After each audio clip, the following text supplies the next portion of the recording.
Sundalong walang ulo. Itago nyo na lang po akong sa pangalang Albert. Tandang-tanda ko pa nung ako ay grade 6 nangyari, to taong 2000. Gabi noon at Sabado sinamahan ko ang nanay ko na bumili sa kanto namin mga bandang 8 PM na ng gabi noon.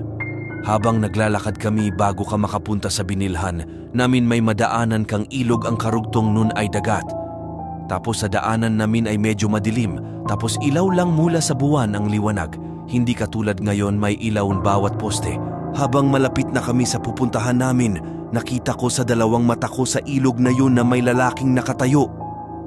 Pero nakatalikod siya nung malapit na kami sa kanya ay kitang-kita ko na walang siyang ulo, pero nakapang sundalo siyang suot, parang mga sundalong hapon.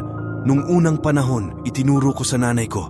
Dahil umiiyak ko nun sa takot, lalapitan niya kung saan ko tinuturo. Hindi pala nakikita ng nanay ko. Medyo matapang si nanay ko, may pagkawaray.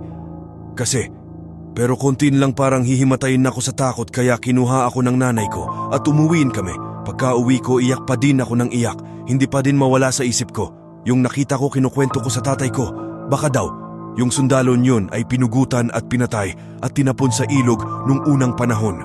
Cavite po, kasi itong lugar namin at kaya hindi siya umaalis dahil di siya matahimik dahil andun ang ulo niya. Ngayon, yung ilog na yun ay tinambakan na ng lupa ngayon at pinatayuan na ng malaking bahay.